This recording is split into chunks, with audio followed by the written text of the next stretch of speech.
Here at the Grand Canyon, the shutdown has caused noticeable changes, like no entry fees and closures of National Park Service buildings.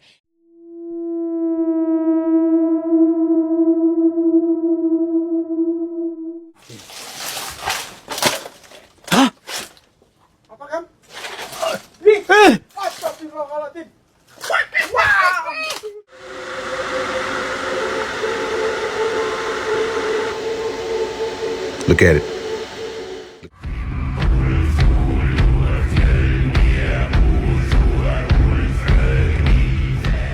Recently, video footage is allegedly showing something extraordinary in the Forbidden Zone deep within the Grand Canyon.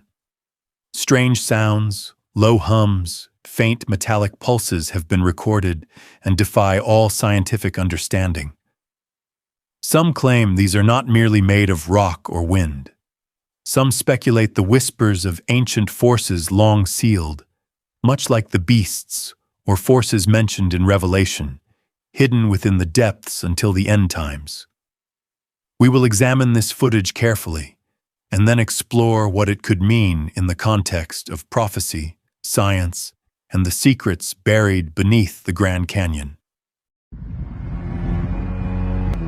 So there it is. Nephilim door. It's like 50 to 60 feet high. It's like 14, 15 feet wide. Little weird porch on the front. Stunning. Here we are in the Canyonlands, near where the Citadel was discovered in the Grand Canyon. And here you go.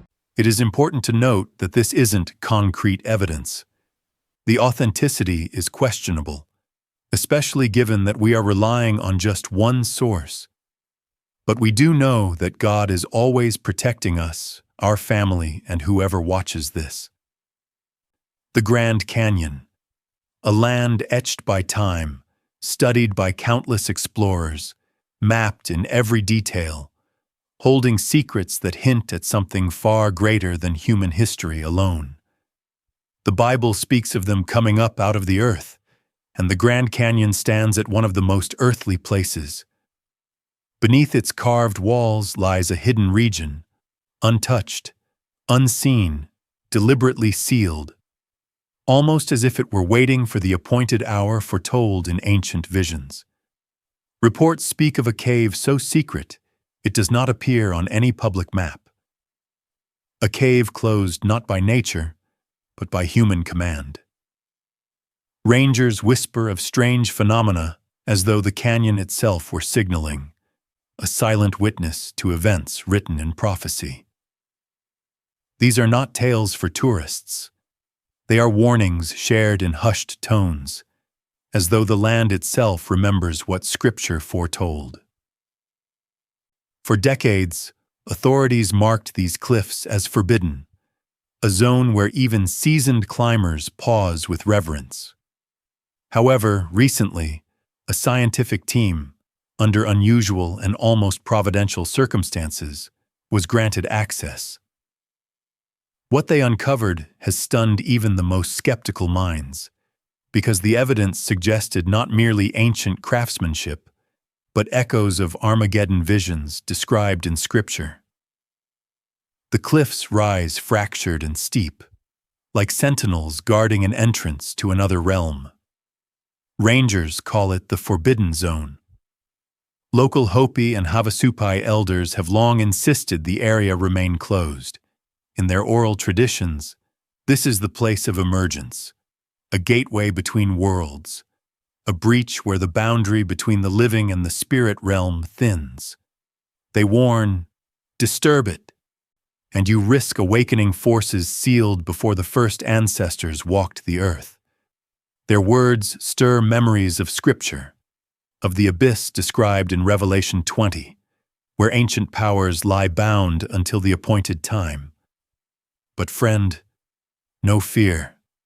God is with us, and we the sheep of God will be taken one day. Even the strange lights flickering deep within the cliffs seem less natural, more like signs written into the rock itself, recalling Amos's warnings of celestial and terrestrial omens, signaling a reckoning yet to come. The truth of it all is far stranger and far more horrible than anyone can imagine. God bless and stay strong in Jesus. Here, each fractured ledge, each precarious drop whispers the language of prophecy. Ezekiel saw valleys of dry bones, awaiting the breath of life in Ezekiel 37.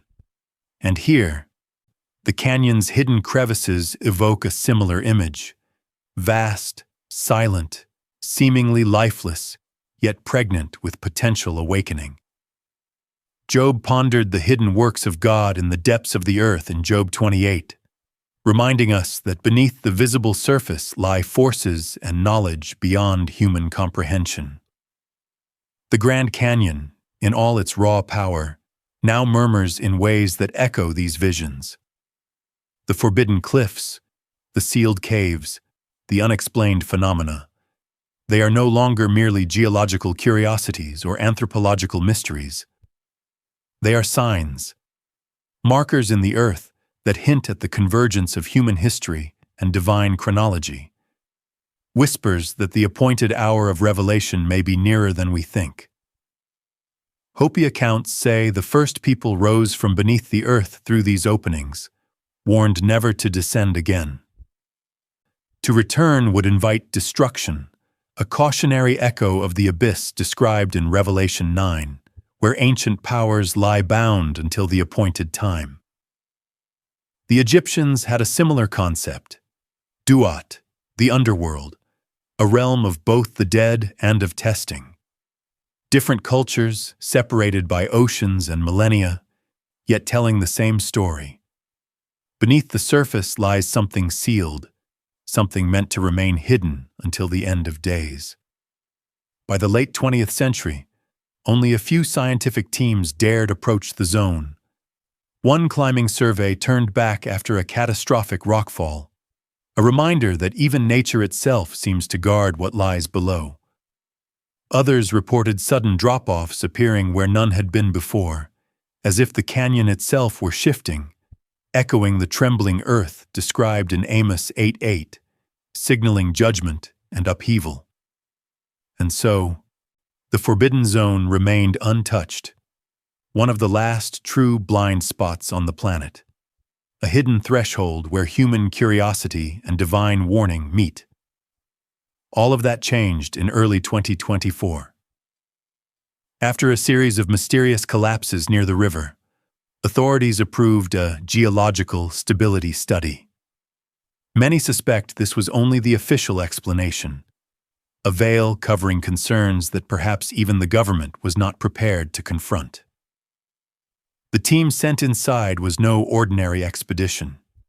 It included geologists, climate specialists, mapping engineers, and several individuals whose credentials were withheld, suggesting a purpose beyond ordinary science. Armed with LiDAR scanners and spectral cameras, instruments capable of peering through stone without physical entry, the team began its survey. For weeks, the canyon appeared ordinary, layer upon layer of limestone, sediment laid down over millennia, the geological story that has been visible for centuries. Yet even in this routine, shadows of prophecy seemed to stir. The deep, unbroken silence of the cliffs, the concealed passageways, the echoes of Hopi and Egyptian warnings, all hinted that something profound lay hidden, awaiting a time foretold, as if the Grand Canyon itself were a stage for events yet to unfold in the last days. Until the northern cliff scan, nothing seemed remarkable. Then, faint arches began to emerge in the data. Perfect symmetry, sharp angles, structures too precise to be natural, like hidden chambers carved with intelligence and intent. At first, the team suspected a calibration error, but a second device confirmed it. Then a third. Silence filled the tent. Curiosity gave way to a growing sense of awe and dread, for they all knew that nature does not carve flawless symmetry deep inside a forbidden canyon, a place guarded by tribal warnings and federal silence. It was as if the cliffs themselves were echoing the ancient visions of prophets. The valleys that Ezekiel saw filled with dry bones, Ezekiel 37, awaiting the breath of life. Were these arches and hidden spaces merely stone, or signs, etched into the earth as a warning for the end of days? A debate followed. Investigate immediately or wait? Curiosity won, as it always does in stories where humans knock on doors they were never meant to open. Preparations began for a controlled descent into the canyon wall, a descent that would lead them toward something far beyond ordinary discovery. A place where heaven and earth seemed to converge, reminiscent of the trembling mountains and abyssal powers described in Revelation 9. Before sunrise, the canyon exhaled cold air between its cliffs. The sky remained dark as the team stepped to the rim, staring down into a void that seemed to swallow the light. This was the forbidden zone, the one place even veteran climbers avoided, a place described in tribal stories as where the world above brushes against the world below. Here, whispers of Job's reflections on God's hidden works in the depths of the earth in Job 28 came alive. The unknown, the mysterious, the sacred, now visible to mortal eyes. They secured their ropes, checked their anchors, and descended one by one into the darkness, because the moment had come. And whether they knew it or not, they were descending toward a revelation or a warning, written into the earth long before any of them were born. A revelation that might echo Amos's words about signs in the heavens and the earth, a reminder that the world holds mysteries aligned with the appointed times foretold in Scripture. Every few meters they paused, not merely to rest, but to listen, as if the stone itself held breath and memory. "It's unreal," one climber whispered. A tiny fracture in the cliff, opening into a space large enough to swallow a cathedral. The silence pressed against them, like the heaviness Isaiah described, when the earth reels and nations stagger under the weight of judgment. Isaiah 24:20. The deeper they descended, the air thickened, carrying a sense of warning. Rangers later noted that even a pebble slipping down the wall sounded like a voice from the depths, echoing the quiet of Daniel's vision. "Many who sleep in the dust of the earth shall awake." Daniel 12:2. It took nearly 2 hours before the canyon would reveal its first sign, as if time itself had been paused, awaiting this appointed moment. As sunlight reached the cliffs, their headlamps caught a faint, unnatural shimmer, subtle, deliberate. Moisture at first seemed a plausible explanation, but soon 3 perfect arches emerged from the dust and shadows. Smooth, even, aligned. One climber muttered, "They resemble the sealed entrances of prophecy." Doorways meant to remain shut until the time appointed, echoing the unsettling certainty of Isaiah 26:21. The earth is laid bare for judgment, yet a remnant remains to witness. Reaching the arches was a battle against centuries of debris. The lead climber traced the surface and noted how cold and unnaturally smooth the stone felt, almost metallic, unlike any canyon rock warmed by sun over millennia. Crossing the threshold, the temperature plunged. Their breath curled into mist. Sound flattened, leaving a silence like the tombs Daniel saw, where secrets sleep until the day of revelation. Inside, the walls were too perfect, too deliberate. No jaggedness, no randomness, only precise curvature, as if crafted by hands that understood geometry and order beyond human reckoning. One researcher traced a groove and whispered, "This isn't erosion. This is intention." The chambers broadened. 3 rooms, 3 shapes, 3 paths, arranged with uncanny symmetry. Tool-like grooves etched at regular intervals hinted at work that had endured unimaginable ages. At the center of the largest chamber stood a platform. Not an altar, not a table. Something older, something ritualistic. Surrounding stones radiated outward, each pointing toward a single direction. When measured, the layout aligned almost perfectly east to west, mirroring the sun's path. An alignment that stirred echoes of Isaiah 24:23, where the Lord rises to shake the earth and the peoples are humbled before him. Silence settled like a veil. Even skeptics felt the weight. Every mark, every angle spoke of hands, not nature. Hands that understood geometry, purpose, alignment. One scientist later confessed, "The room didn't feel abandoned. It felt occupied, as if something had only just stepped away." And yet, the most chilling realization was this. The chamber seemed to wait, waiting for eyes that could see, for those who might awaken the secrets long hidden. The air seemed to hum with Daniel's prophecy of resurrection and reckoning, of things sealed until the end of time. And upon the platform lay the first clue, the object that should not exist. What they initially thought was just a layer of silt concealed something impossible. When a researcher brushed the dust away, light caught upon a curve of metal, smooth, circular, perfectly shaped. A metallic disc, about the size of a dinner plate, rested silently, as though deliberately placed. When touched, it felt far colder than the surrounding air, as if drawing warmth from the world around it. A reaction no natural alloy in the canyon could ever produce. Using sterilized tools, they lifted it. No rust, no tarnish, no sign of age. Its surface reflected a soft, bluish sheen, like polished steel, yet smoother than anything forged in ancient times. "It's made," a geologist whispered, "not formed." Portable X-ray fluorescence confirmed what their instincts already feared. The metal's composition was impossible here. Arsenic in high concentration, traces of platinum and nickel, an engineered alloy demanding heat and precision far beyond early human capability.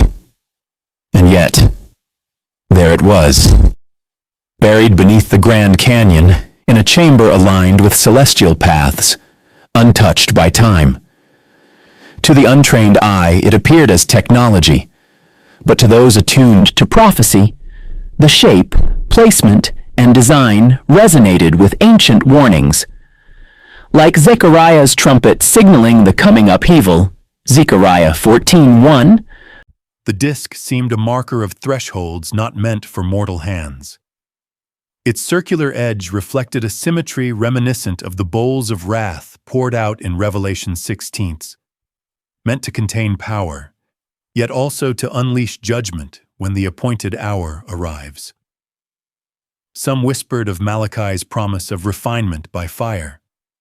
Malachi 3:3, seeing in the disc's composition an echo of purification and preparation, a key not merely for opening, but for discerning what lies sealed until the end. And now, after countless ages of silence, the disc had been unearthed. Deep beneath the canyon, in a chamber no human was intended to breach, resting patiently, waiting for the appointed time foretold in Scripture. The equipment was recalibrated again and again, yet the readings refused to change. The alloy's composition spoke of a metallurgical mastery no known ancient culture of North America ever possessed. Whoever shaped this metal understood heat, purity, and precision at a level that should not have existed in those early ages. A mastery that Daniel foresaw when he wrote of knowledge increasing in the time of the end. Daniel 12:4. Surrounding the disk were polished fragments of stone arranged in a loose circle. Some pieces curved inward as though they once embraced the object like a protective frame. One fragment carried a shallow groove that matched the disc's smooth rim perfectly, too perfect to be accidental. It was deliberate. It was designed. The team argued quietly over its meaning. Some whispered that it might have been ceremonial, a relic crafted by a forgotten people. Others insisted it seemed functional, part of a device, a mechanism, perhaps even a lock for something hidden deeper within the canyon. Yet all of them felt a subtle unease, as though the arrangement itself were a warning, reminiscent of Joel's prophecy. Your sons and daughters shall prophesy, and wonders shall be seen in the heavens and on the earth. Joel 2:28. Under magnification, faint microscopic lines appeared across the metal's surface. Thin grooves, straight, cold, impossibly uniform. Some believed they were inscriptions. Others suspected they were the scars of advanced shaping tools, far beyond the crude implements historically attributed to the region's earliest inhabitants. Whatever those lines were, they unsettled every observer. No natural process makes marks like these. No primitive culture carves metal with such precision. Near the platform's edge, the researchers discovered recesses carved into the stone floor. Not random pits, perfect arcs forming a circle identical in size to the disc. It was clear. The platform had been constructed specifically to hold this object. This chamber was not a shelter, not a tomb, not a geological accident. It was a purpose-built structure, and the disc was its heart. The mood in the chamber shifted. Curiosity gave way to dread. The find no longer felt like an archaeological breakthrough, but like an intrusion into knowledge not meant for modern eyes. The intelligence behind this doesn't match anything we've ever seen, one scientist confessed. It feels like it came from another age entirely. And as strange as it sounded, others quietly agreed. If the artifact was genuine, then everything around them, the symmetry, the curves, the alignment with the sun, pointed to builders possessing both scientific understanding and architectural mastery long before recorded North American history. One of the lead researchers stared at the disc for a long time before whispering, "If this is real, it rewrites everything we know." But the canyon had not finished speaking. The disc was only the beginning. The walls, the chambers, the hidden forces hinted at a larger design, one that perhaps only the end-time prophecies in Scripture could illuminate. The architecture beneath the stone. The team launched a full-scale scan of the chambers using advanced laser mapping, devices capable of capturing every curve, every angle, every shadow. When the 3D renderings finally resolved on their screens, the effect was like revelation. The chamber shapes formed perfect squares and arches, clean, measured, aligned with mathematical exactness. No part of the design drifted or wandered. Every corner was intentional. Every ratio matched patterns seen in ancient temples of Egypt and Mesoamerica, cultures worlds apart, yet grounded in the same pursuit of cosmic order. Engineers on site said the same thing. This could not be natural. This could not be primitive. The walls told another story. Faint tool marks repeated in a rhythmic sequence, as though dozens of builders had struck the stone in unison, following a guided cadence, a communal craft under precise leadership. This was not the work of scattered individuals. This was coordinated labor, guided by geometry and purpose. In the second chamber, researchers found mineral stains, a faded watermark line halfway up the wall. Tests confirmed it came from an ancient spring that dried up thousands of years ago. The builders had chosen a site with flowing water, perhaps to harness it, store it, sanctify it. Some whispered that it might have been a sacred reservoir, a place where the cycles of water, life's oldest covenant, were observed and honored. At the far chamber's end stood a small alcove holding a single carved slab. The stone bore looping circles, each one linking with the next in a perfect chain. The designs were so uniform they seemed machine-made. Laser scans revealed that the distances between the curves followed a repeating rhythm, like musical notes, like steps in a ritual dance. The patterns echoed a kind of ancient mathematics, perhaps even a code. When one researcher called out to test the echo, the sound returned in a smooth, even resonance, not scattered, not wild. As if the room had been engineered to channel sound with purpose, a chamber designed for voice, for chant, for proclamation. And in that strange echo, some felt the same uneasy truth rising within them. This place was not built merely to exist. It was built to speak. The walls seemed shaped to cradle resonance, as though the chamber itself had been engineered to command sound rather than merely contain it. When the realization settled in, the team fell silent. The builders of this place were no simple stonecutters. They were architects of acoustics. As the scans pushed deeper into the cliff, the instruments detected something far worse than irregular readings. They picked up a signal, a faint, rhythmic pulse emanating from deep within the rock. The pulse below the canyon. The deeper the laser probes went, the more the data shifted. Suddenly, the scanners beeped in a steady rhythm, a soft, deliberate throb repeating every 12 seconds. Perfect, unbroken, relentless. They powered down every device to rule out interference. Yet the pulse continued. It came from the canyon itself, a heartbeat buried in stone, under normal conditions. Magnetic fields wobble unpredictably. They never behave like metronomes. But here, the readings rose and fell with mathematical discipline, as though something ancient was still functioning beneath the earth. Measurements across the chamber showed magnetic strength highest at the center and weakening toward the edges. One researcher whispered that it felt like standing atop a generator, ancient, buried, and impossibly tireless. Speculation rippled through the group. Some clung to the idea of underground water passing through magnetic minerals.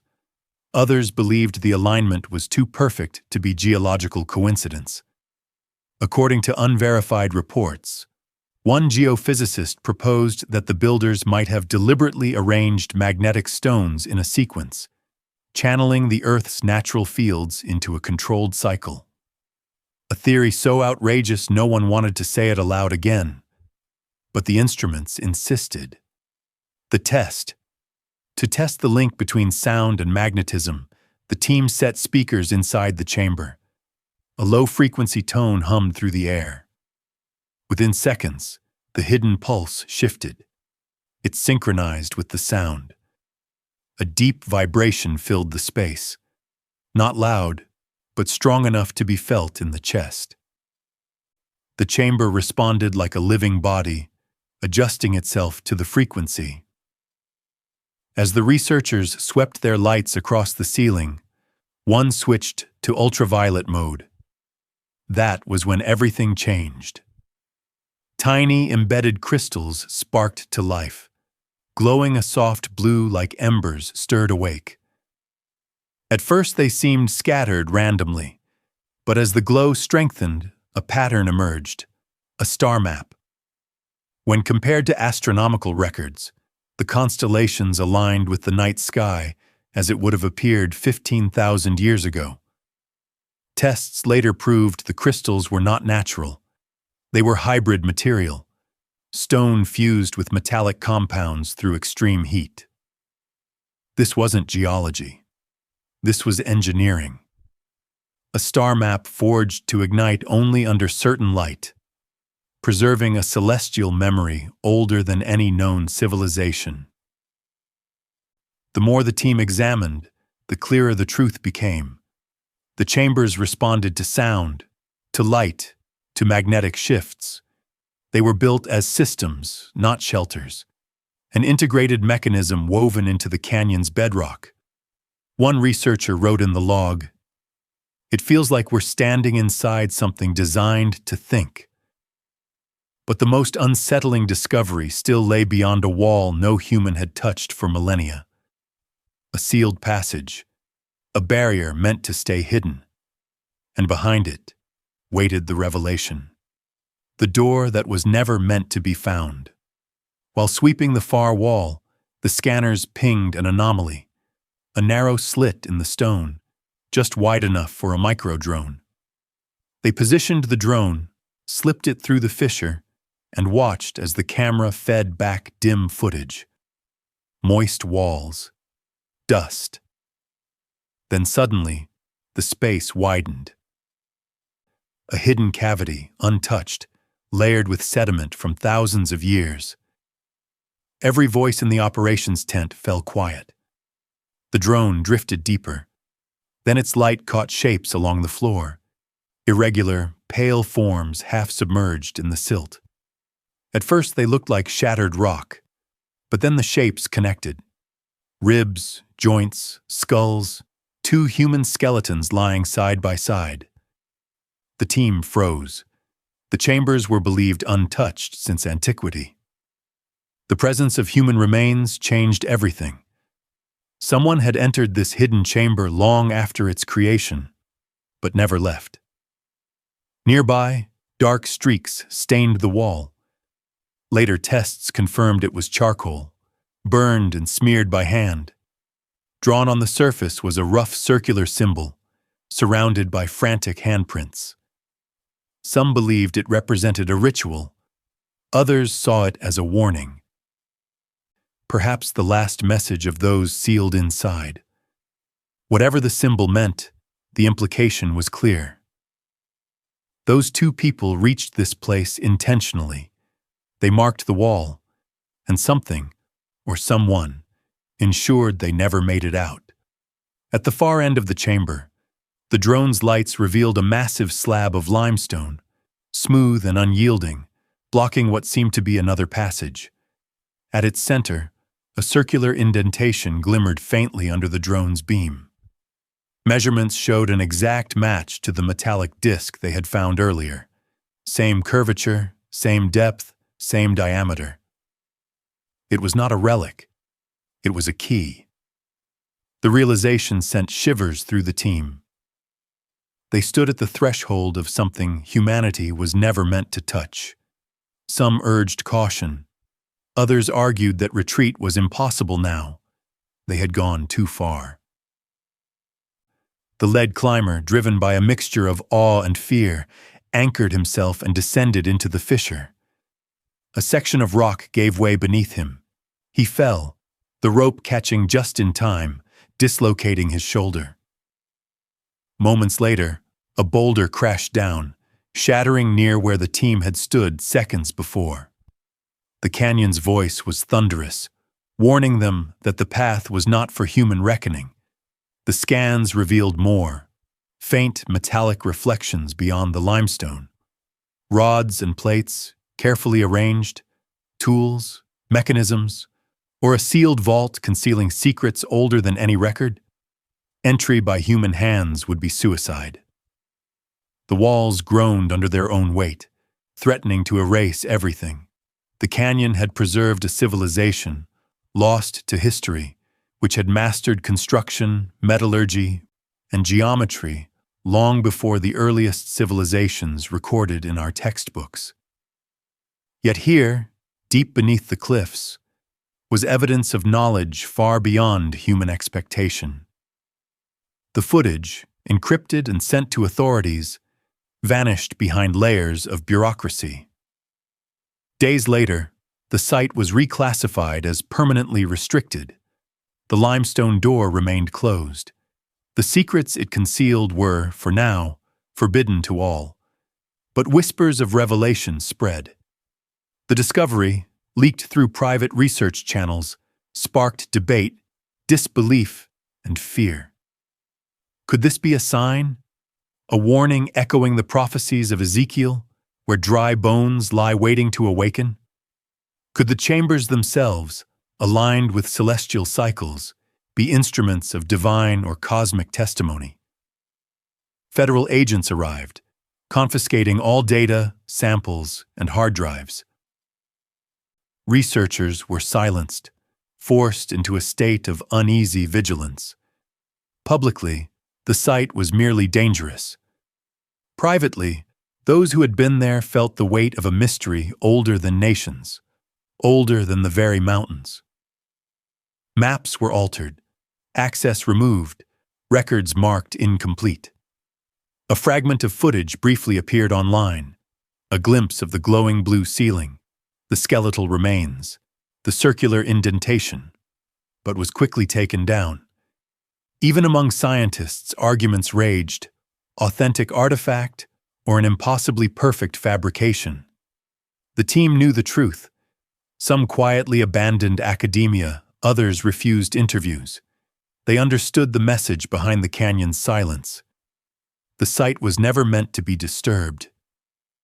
Its design, chambers aligned to light, sound, magnetic fields, suggested a knowledge and power that transcended human history. Indigenous leaders warned, too: sacred ground, sealed for reason, echoing warnings akin to Job's mountains trembling, or the cosmic signs described in Amos, and the trumpets and plagues of Revelation. This canyon could very well be a marker of end times knowledge, a hidden record of events, powers, and warnings, preserved beneath stone and metal. For the few who saw it, the memory was indelible. "We did not just find a structure," one anonymous researcher later said. "We found something that remembered us." The canyon had been a witness across millennia, like Ezekiel's valley of dry bones, or the silent watch of the stars marking God's creation. The question remains: was it sealed to protect humanity, or to guard something far more powerful? What lies beyond that wall, and why was it hidden for so long? In this, perhaps, we are invited to watch, to wonder, and to prepare. Thanks for watching. And as you ponder this, remember the words from Revelation: "The mysteries of the earth and the heavens may yet reveal signs for those with eyes to see." And while scientists have explored and come up with several explanations, none of them quite explain the phenomenon. Away from the public eye, most Egyptologists and archaeologists are baffled and have a lot of questions. Something ancient is happening beneath the land of Jerusalem. Not a fire, not a storm, but much quieter, and will leave you breathless. In the early morning of April 14, a sudden, resonant boom erupted from the western side of the Temple of Solomon. The sound echoed through the city, startling even the most steadfast pilgrims and early worshippers. It wasn't fear that froze them. It was the earth itself, pausing, answering a call from beyond. Pilgrims climbing the Mount of Olives, caretakers in the courtyards, early risers in narrow alleys, all felt it. A subtle tremor beneath their feet, a whisper from heaven demanding attention. From the terraces above the Kidron Valley to the shadowed arches of the oldest streets, the city stood still. No cries, no panic, only awe, silence, reverence. Creation itself seemed to hold its breath. This was no ordinary quake. It was a signal, a herald of something far greater about to unfold. Look closer. The tremor echoes Zechariah 14:4. The Lord's feet standing on the Mount of Olives, splitting it into a valley. The boom, the shaking, the stillness, none of it random. A warning, a call, a preparation. This is a moment charged with prophecy. a moment that demands our attention. Stay with me. I will show you what it means, why it matters for our generation, and how to respond to the plan God is unfolding. Picture this scene. Jerusalem, in the early dawn of April 14, the quietest hour before the city fully awakens. Most of the streets lie hushed, unaware that something extraordinary is stirring. A few pilgrims move along the winding lanes, some heading toward morning prayers at the ancient chapels. Others simply wandering, unable to sleep, sensing a subtle shift in the air, a tremor between heaven and earth, a signal that something profound is about to break through. And then it happens without warning, without announcement. As the first light of April 14 brushes the city, the ground near the Kidron Valley trembles gently, a pulse so subtle, yet so unmistakable, that every step halts. It is not fear, not wind, not traffic. It is the earth itself responding to a divine moment. Witnesses describe it as if the stones themselves were whispering in a language of awe. A quiet but undeniable sign that something monumental is at hand. Some feel their hearts race. Some drop to their knees, sensing the weight of prophecy being fulfilled. A man walking along a cobbled street stops mid-step, feeling the subtle shift beneath him, held in reverent stillness. A woman reaching for her prayer scroll senses the earth move beneath her feet and freezes. Every sense alert, every breath hushed. In that moment, a profound awareness settles in. This is no ordinary tremor. It is a reminder of the prophecy in Matthew 14:4, when light will dawn even for those sitting in darkness, calling hearts to awaken and recognize the signs of the Lord's nearness. It is a call to attention, a heavenly sign that the day of revelation is approaching, a tangible invitation to prepare. And why this particular moment, on the morning of April 14? Because in this trembling of the earth, a new light begins to shine, not through spectacle, but through awakening, through awareness, through hearts stirred to respond. This is the moment Jerusalem pauses, the moment we are reminded to look up, to listen, and to prepare for what is unfolding. There is something that connects this day to the pages of history. Exactly on April 14, but in the year 70, Titus led 70,000 Roman soldiers, including 4 of the empire's most battle-hardened legions, to besiege Jerusalem. It became the bloodiest siege in ancient history, a day when the fate of the city trembled under human might, just as today, the city trembles under the hand of God. The coincidence of the date is a stark reminder that some days carry layers of meaning, both historical and spiritual, a call to vigilance, reflection, and preparation for what the Lord is doing in our time. In Matthew 14:4, we are reminded that the Lord observes the hearts of people, discerning faith, intention, and devotion. On the early morning of April 14, this truth seemed to manifest quietly in Jerusalem. The ground near the Kidron Valley trembled gently, not to terrify, but to awaken those who walked in sincerity, calling attention to the state of their hearts before God. Those present felt a subtle vibration under their feet, a quiet yet unmistakable sign that each heart was being observed, each intention weighed. Pilgrims moving toward prayer, early risers wandering the ancient streets, none could ignore the stillness that demanded reflection. A man paused mid-step, sensing the tremor not only beneath him, but within his own soul, realizing that God sees beyond actions to the faith and honesty of his heart.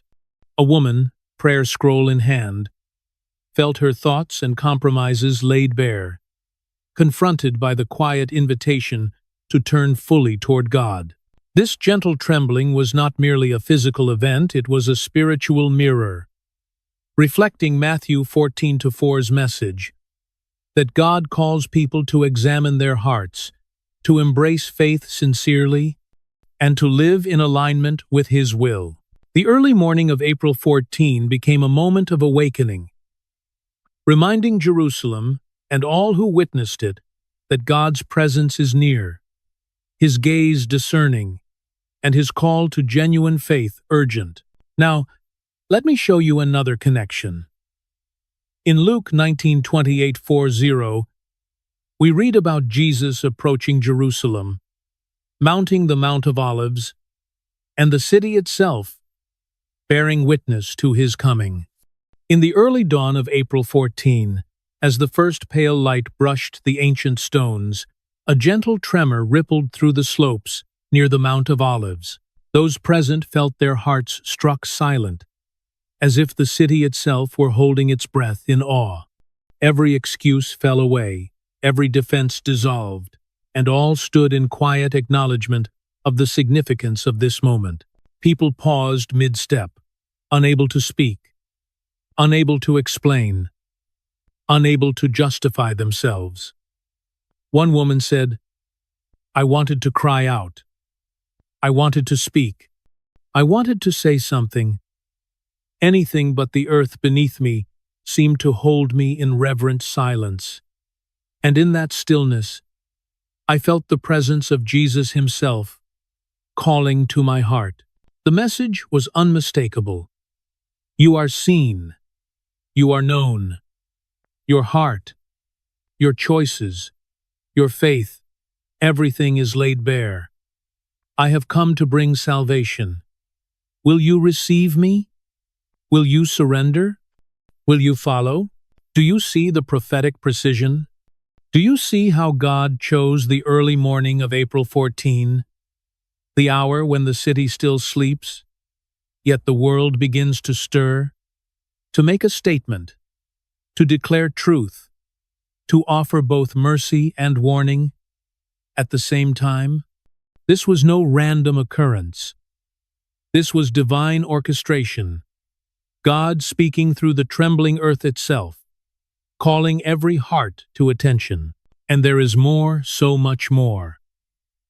After the tremor passed, after the city had been touched in this subtle yet undeniable way, a profound awareness settled over Jerusalem.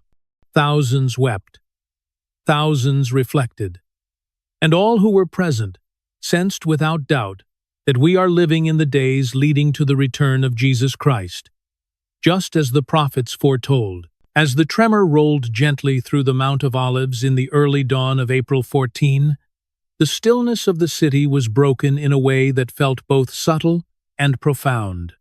The earth shifted beneath the feet of those walking the ancient streets, and in that quiet vibration, a sense of divine presence filled Jerusalem.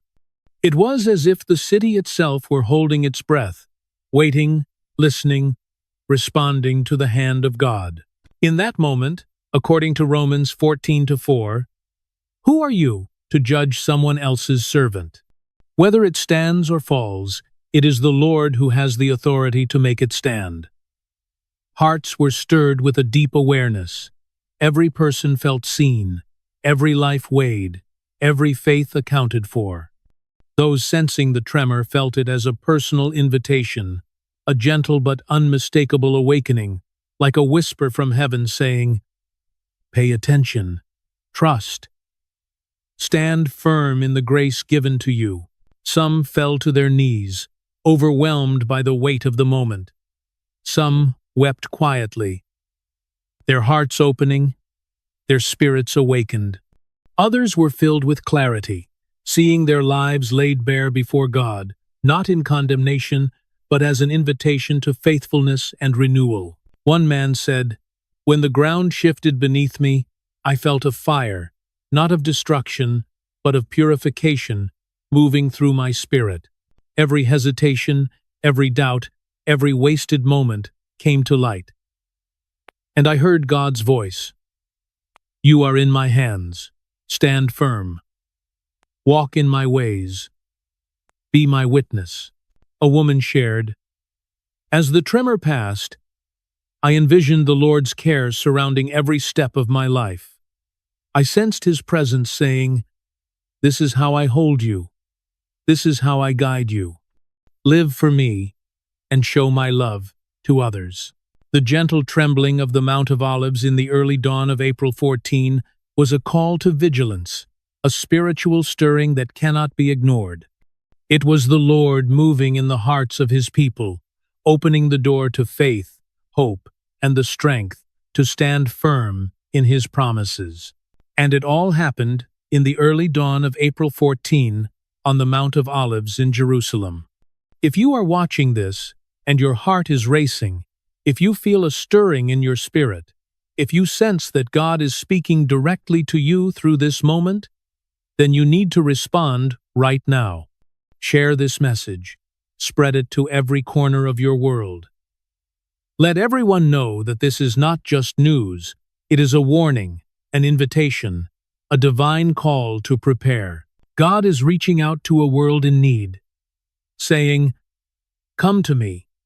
Be saved. Time is short. Will you help sound the alarm? Will you help others awaken to what is coming?" And now, let us go deeper into the prophetic meaning of the tremor at this early hour, because the layers of God's message cannot be ignored. As Romans 14:4 reminds us, "Who are you to judge someone else's servant? Whether it stands or falls, it is the Lord who has the authority to make it stand." Each heart, each life, each soul is under His care. Whether we stumble or endure, God holds the power to sustain us. And there is a haunting echo of history in this day. Exactly on April 14, in the year 70, Titus brought 70,000 Roman soldiers, including 4 of the empire's fiercest legions, to besiege Jerusalem. The city trembled then, under human hands, its walls under siege, its people facing destruction. Today, the city trembles under the hand of God. A reminder that some days carry both historical and spiritual significance. A call to vigilance, to reflection, and to prepare our hearts for the mighty work of the Lord. That morning, thousands of people felt the presence of God's Spirit. They experienced His power, His mercy, His grace, His love. They were reminded that we are called to stand firm, to be alert, to live fully in His light and strength. The tremor on the Mount of Olives was more than a physical event. It was a wake-up call, a spiritual stirring, a chance for every heart to be strengthened and renewed. They encountered the living God, and their lives would never be the same. One young man who was there said, "My entire life was spent in church, but it was just empty tradition. I knew about God, but I did not know Him. But this morning, on the early dawn of April 14, after the tremor and the movement of the Spirit, I had a real encounter. I finally met God Himself, not just religion, and my heart was utterly transformed. This is exactly what God desires for every person. Not dead religion, not empty ritual, but a real, personal, intimate relationship with Him. On that morning, thousands of people were given a glimpse of that relationship, a living experience of how it feels to be fully seen and known by the Lord. But here is what fills my heart with urgency. Not everyone responded in faith. Not everyone who sensed the tremor surrendered. Not everyone who experienced the Spirit's presence chose to follow Jesus. Some walked away. Some hardened their hearts. Some rejected the invitation. As Matthew 14:4 reminds us, "Who are you to judge someone else's servant? Whether it stands or falls, it is the Lord who has the authority to make it stand." The light of God was present that morning, not a light measured in brilliance, but a light that reveals hearts, intentions, and faith. Each person had the opportunity to be seen, to choose obedience, and to respond to the Lord's call. The tremor on the Mount of Olives was a divine invitation to stand in faith, to align one's heart with God, and to accept His presence personally. On the early dawn of April 14, the choice was clear: to allow the heart to be softened, awakened, and transformed, or to remain closed and unmoved. Not because God was unwilling, not because Jesus had not paid the price, but because every person must decide for themselves. It was a moment to encounter God personally, to be fully known, and to step into the path of life or remain in the shadow of doubt and distance. Surrender or turn away, eternity or oblivion. Yet tragically, some made the wrong choice. Some glimpsed the light and recoiled. Some felt the gentle touch of angels and hardened their hearts. Some heard the voice of God whispering through the tremor and said, "No, do not be that person. Do not witness the extraordinary and walk away unchanged. Do not ignore the call of heaven, because the next time God acts, it may not be an invitation. It may be judgment. It may already be too late." In the early dawn of April 14, those standing on the slopes of the Mount of Olives heard the angel's words, words that trembled with urgency, words that carried eternal weight. Witnesses described hearing the same message from multiple heavenly messengers. The King approaches. His return draws near. The signs are complete. The stage is set. The final hour is at hand. Align your hearts. Set your lives in order. Reconcile with God. For the day is coming when every knee will bow. Every tongue will declare that Jesus Christ reigns supreme. And they continued, "Sound the alarm. Warn the nations. Do not let the unprepared stumble into despair. Many will face regret, sorrow, and anguish when they realize they ignored the moment. Speak now, act now, share now, while time remains." These were not words of men, but a divine proclamation delivered by angels, verified by countless witnesses, resounding with authority from heaven. Revelation 22:12-1-4 echoes this same urgency. "Behold, I am coming soon, bringing my recompense to repay everyone for what they have done. Blessed are those who wash their robes, that they may have the right to the tree of life and enter the gates of the holy city." This tremor, this awakening in the early light of April 14, was more than an event. It was a summons to prepare, to examine the heart, to choose obedience and life. Every soul standing there had the opportunity to step into grace, to embrace the Lord's presence, and to stand ready for the eternal reckoning. For you know well that the day of the Lord draws near, though its hour is hidden. When the world speaks of peace and security, sudden upheaval will strike like a storm, and those unprepared will be swept away. But you, beloved, are not in darkness. That day will not surprise you unawares. You are called to vigilance, to strength, to courage. You are children of light, walking in the clarity of God's truth, not wandering in shadow. Therefore, let us remain watchful, steady in spirit, and firm in faith. Let us act with love. Let our hearts be attentive, our minds alert. That is the command. That is the call. That is what God was whispering through the events of the early dawn of April 14 on the Mount of Olives. Earlier that morning, as the first soft light painted the city, witnesses described an extraordinary stirring near the Kidron Valley. A gentle pulse, subtle yet undeniable, seemed to flow through the stones and streets, a reminder of the living spirit Jesus promised. echoing the words of 1 Corinthians 16:13, 1:4. Be on your guard. Stand firm in the faith. Be courageous. Be strong. Do everything in love. This was not mere symbolism. It was a divine nudge, a prophetic sign calling Jerusalem to awaken, to prepare, to live intentionally in God's light. Be alert. Watch. Remain steadfast.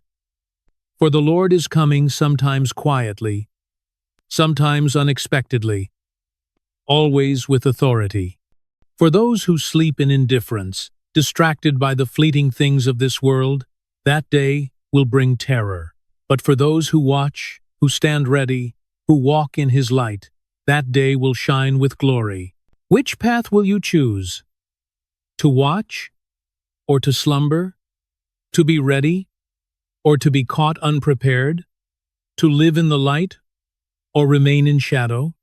The events of Rang Sangai 14 Thang 4 are a call, a rehearsal, a test. How will your heart respond when the full day arrives? When Christ returns in power? When the trumpet sounds? When all creation bears witness? Prepare yourself now. Stand firm. Live in love. Let the awakening of this morning be your guide. The time is here, and the opportunity will not wait. This is only the beginning. More signs are coming, more manifestations, more warnings, more opportunities to respond. But the door is closing. Time is slipping away. And you must stay vigilant. Stay grounded. Stay ready. Do not miss what is about to unfold. Subscribe now and keep watching. Earlier, as the first light of April 14 touched the Mount of Olives, witnesses reported a remarkable phenomenon. The olive trees on the slopes seemed to shimmer with an unearthly light, their leaves trembling as if alive with a whisper of God's Spirit. It was not wind, not sunlight, not human contrivance. It was a sign of restoration, a foretaste of what Psalm 85:6 promises. Will you not revive us again, that your people may rejoice in you? The city itself seemed to hold its breath, and hearts were stirred with awe and hope. And then the miracles began. People experienced the tangible touch of God's power. A woman who had been blind for 12 years felt warmth on her eyes, and in an instant, she saw perfectly. She fell to her knees, tears streaming, crying, "I can see. God has touched me." A man paralyzed from the waist down for 7 years suddenly felt life return to his legs. He rose, stepped, and then ran through the streets of Jerusalem, proclaiming, "I am healed. The Lord is real. His Spirit moves." Even a young boy suffering from a terminal illness, brought to Jerusalem by his parents for one final hope, experienced a miraculous intervention. The disease vanished completely. Later examinations revealed nothing. No trace of illness, no sign of weakness, only divine restoration. The shimmering trees, the healings, the angels, everything converged in that early dawn. All pointed to the same truth. God is moving. The hour is critical. Spiritual awakening and physical renewal are flowing into Jerusalem, into its streets, its people, and into every heart that is ready to respond. This is more than spectacle. It is a divine invitation, a tangible proof that the Lord is present, active, and calling His children to life. Do you hear what the prophets are declaring? Look at the olive trees on the slopes of the Mount of Olives, their leaves shimmering, trembling as if alive, their branches stretching toward heaven, glowing with an unearthly light. This is the same phenomenon eyewitnesses are witnessing in Jerusalem on the early dawn of April 14. The trees should be still, quiet at this season, yet they move as though carrying a life-giving force that reaches every street, every heart, every soul. Psalm 104-13. 1:4 speaks of God watering the mountains from his heavens, causing the earth to yield life, providing food for all creatures. That is exactly what is happening now.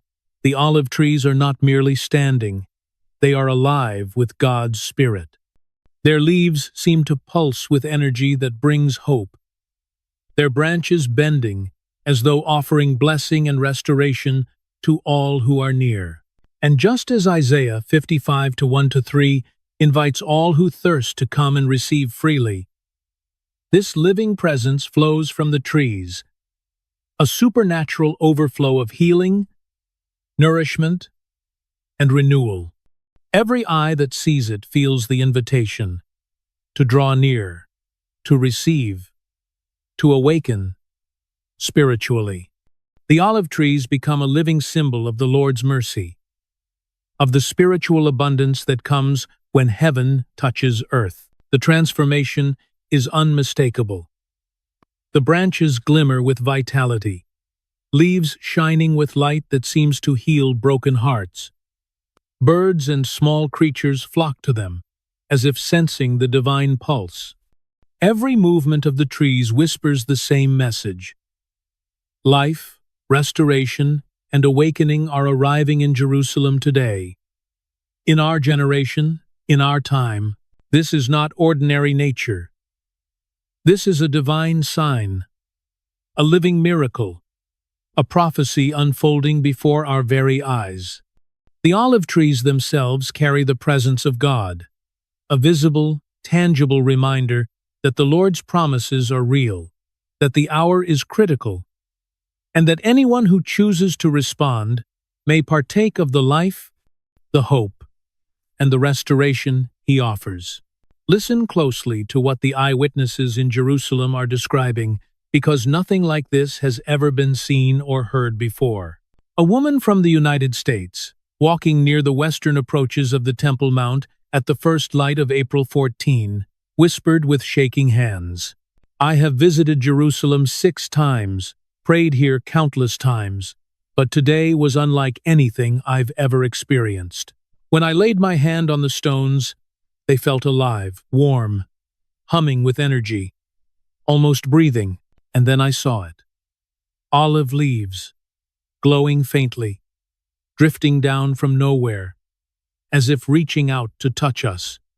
They shimmered in the dawn light, carrying a presence I cannot describe. Then there was the elderly rabbi, a man whose life has been devoted to the Torah, walking these ancient streets for decades, steeped in tradition. Tears ran down his face as he recounted, "In all my years, I have never seen anything like this." The olive leaves fell from places where no trees could reach, glowing as though an unseen hand had touched them. And in that moment, Psalm 52:8 came to mind. The righteous are like a flourishing olive tree in God's house. I fell to my knees, for I realized this could be the beginning of the fulfillment of what the prophets long foretold. God moving in ways the world cannot yet comprehend. Do you feel the weight of this? This is no overzealous observer. This is a man of deep learning, of centuries of study and reverence, and even he recognized the unmistakable hand of God at work. If your heart is stirred as you hear this, if the Spirit is stirring within you, affirming the significance of these signs, then this message is meant to be shared. Not for recognition, not for any platform, but so that the world may glimpse what God is revealing at this very hour. And yet, there is more. Something even more extraordinary is waiting to be revealed. Only when you witness the next unfolding moment will the full magnitude of this divine awakening begin to make sense. There is something about this timing that connects directly to prophecies few have truly understood. Stay close, because what I am about to share will change how you see God's unfolding plan and the signs of the end times. Let me show you why the timing of this olive tree miracle is so crucial. In biblical prophecy, timing is never accidental. God does not act randomly, nor follow human schedules. He moves according to divine appointments, according to prophetic rhythms, according to the sacred clocks set before the world began. Do you know what day this is? The early dawn of April 14? A day that, according to Scripture, carries echoes of restoration, renewal, and divine intervention. This is the season the prophets spoke of with awe and trembling. These are the moments Daniel sealed in vision until the appointed time of the end. Consider the words of Isaiah 61:3. To all who mourn in Zion, he will give a crown of beauty instead of ashes, the oil of joy instead of mourning, and a garment of praise instead of despair. They will be called oaks of righteousness, a planting of the Lord for the display of his glory. Times of restoration. Hear that phrase. Isaiah links it to transformation, to life emerging from what seemed dead, to the flourishing of those planted by God himself. And today, in Jerusalem, that promise is visible not through water this time, but through the olive trees themselves. The leaves that fell in the early dawn, vibrant and alive, were more than a sign of life. They were a testimony that God is moving, that he is restoring what was barren, and that the spiritual landscape of Jerusalem is being renewed. Each leaf, each branch reaching down, is a signal of divine presence, a visible marker that restoration has begun. This is not random. This is prophetic. The olive trees flourishing where no trees should grow are a living declaration. The Lord is at work, fulfilling promises long foretold, awakening hearts and preparing the city for what is to come.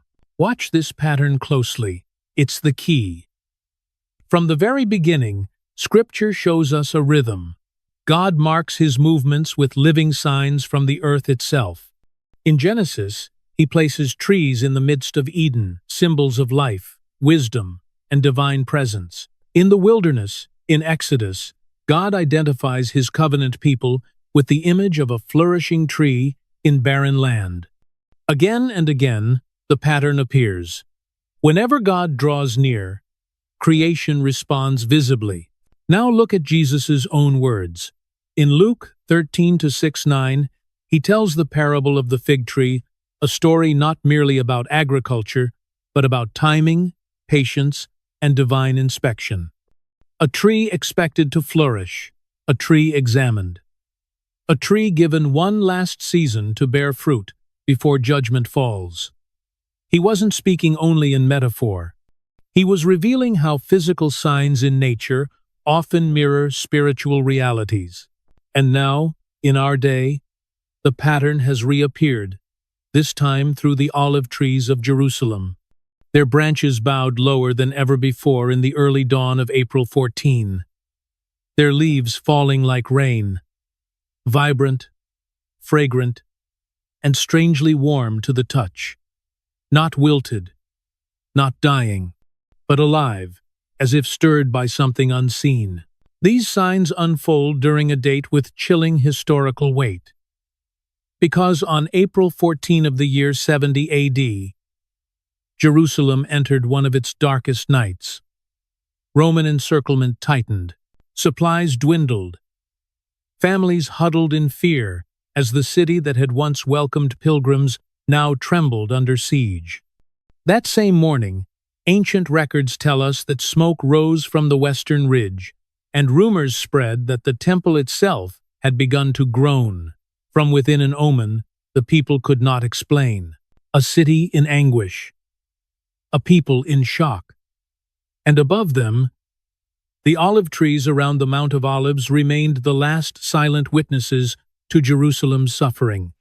And now, on the early dawn of April, 14 inches our generation, those very trees are stirring again, not in sorrow, but in renewal, a reversal, a prophetic inversion. The ground that once trembled under judgment is now vibrating with signs of restoration. This is what so many are missing. This is not botanical coincidence. This is prophetic alignment.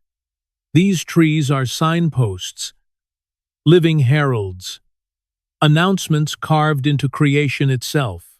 The prophets foresaw this. Consider Hosea 14:6. His splendor will be like an olive tree, and his fragrance like the cedars of Lebanon.